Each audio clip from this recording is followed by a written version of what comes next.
এবার উত্তর পূর্বের সাথে মধ্যপ্রদেশের বাণিজ্য বাড়বে আরো অনেকটাই। কামাখ্যা দর্শনে এসে নয়া এই ঘোষণা করলেন মধ্যপ্রদেশের মুখ্যমন্ত্রী। দুই রাজ্যের যে সম্পর্ক রয়েছে তা আরো দৃঢ় করার বার্তা দিলেন মোহন যাদব। বিস্তারিত সে বিষয়ে জানবো, টেলিফোন লাইনে যুক্ত হয়ে গেছে প্রতিনিধি সোমু মুখোপাধ্যায়।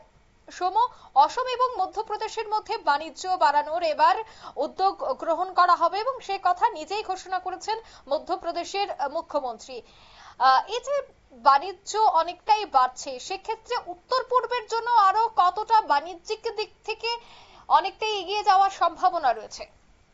দেখো, আজকে যে মধ্যপ্রদেশে মুখ্যমন্ত্রী মোহন যাদব তিনি অসমের মা কামাখ্যা মন্দির দর্শনে আসেন এবং সেখানে পুজো দেওয়ার পরে উত্তর পূর্ব ভারতের সাথে মধ্যপ্রদেশের ব্যবসা বাড়ানোর একটা ইঙ্গিত তিনি দেন। তিনি বললেন যে আজকে তিনি অসমের একটি রোড শো করছেন এবং আগামীকাল অসমের ব্যবসায়ীদের সাথে তিনি অসম এবং মধ্যপ্রদেশের মধ্যে ব্যবসা কিভাবে আরো বাড়ানো যায় সেই বিষয় নিয়ে বিস্তারিত আলোচনা করবেন।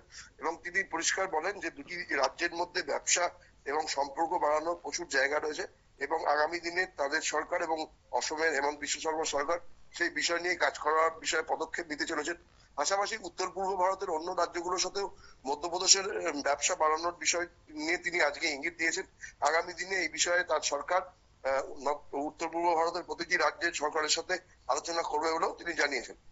অঙ্কিতা, একদমই, ধন্যবাদ। অর্থাৎ এই কামাখ্যা দর্শনে এসে কিন্তু এই কথা তিনি বললেন, অর্থাৎ মধ্যপ্রদেশের মুখ্যমন্ত্রীর এই ঘোষণায় কিন্তু উত্তর পূর্বের রাজ্য অসমের সাথে যে বাণিজ্য বাড়বে, আর তাতে উত্তর পূর্বের পর্যটন থেকে শুরু করে বাণিজ্যের দিক থেকে যেভাবে অর্থনৈতিক চাকা আরো ত্বরান্বিত হবে সে কথাই কিন্তু বলছেন অর্থনীতিবিদরা। নিয়ে নিচ্ছি ছোট্ট একটি বিজ্ঞাপন বিরতি, সঙ্গে থাকুন।